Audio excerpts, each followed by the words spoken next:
সুপ্রিয় দর্শক, রামগঞ্জ টিভিতে আপনাদের স্বাগতম। আমরা এই মুহূর্তে রয়েছি রামগঞ্জ উপজেলার ৫ নং চণ্ডীপুর ইউনিয়নের কালুপুর পোলারগোড়া সংলগ্ন কারি সাহেবের বাড়িতে আমরা জানতে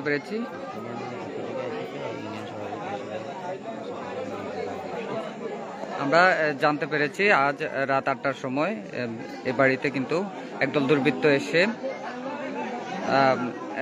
৬৫ বছর বয়স্ক এক মহিলাকে কুপিয়ে জখম করে এবং জবাই করে হত্যা করেছে। আমরা যতটুকু প্রশাসনের কাছ থেকে জানতে পেরেছি মোট ৮টির মতো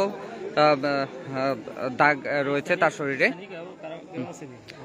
আমরা একটু এখানকার স্থানীয় একজনের সাথে একটু কথা বলবো। মুরব্বী, আসলে মহিলার কি হয়েছে, ঘটনা এখানে কি ঘটছে? আমি জানি না, আমি শুনছি মারা গেছে, কিন্তু মহিলা তো আমি মহিলা চিনিও না।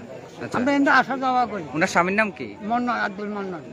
আচ্ছা আচ্ছা, দর্শক আপনারা জানতে পারছেন আমাদের লোক মসজিদে বাড়ি থাকে, বুঝলেন।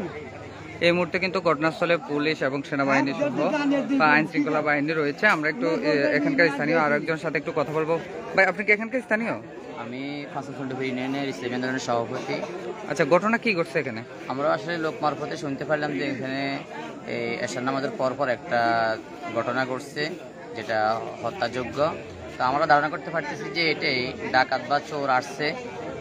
মহিলা হয়তো ওদেরকে চিনে ফেলার কারণে ওনাদের ঘরের যে বটি বা দাও ছিল এটা দিয়ে ওরা জবাই করে চলে গেছে। তো আমরা ইসলামী আন্দোলন ৫ নং চণ্ডীপুর ইউনিয়নের পক্ষ থেকে এটা সুষ্ঠু বিচার এবং আসামিদেরকে গ্রেফতার করে আইনের আওতা আনার জন্য আমরা অনুরোধ জানাচ্ছি। ধন্যবাদ আপনাকে। দর্শক, আমরা কিন্তু স্থানীয় ইসলামী আন্দোলনের এক দায়িত্বশীল নেতৃবৃন্দের সাথে কথা বলেছি। উনি কিন্তু ঘটনাস্থলে এসে যতটুকু শুনেছেন সে অনুযায়ী আমাদেরকে জানিয়েছেন। আমরা দেখতে পাচ্ছি, আমরা কেসে আছি।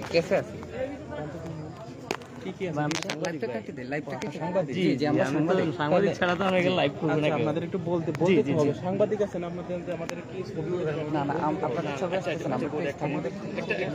না অবশ্যই আমরা এগিয়ে আমরা পিছন থেকে করতেছি। লাইভ করে এটা গাড়ি মানে আমরা তো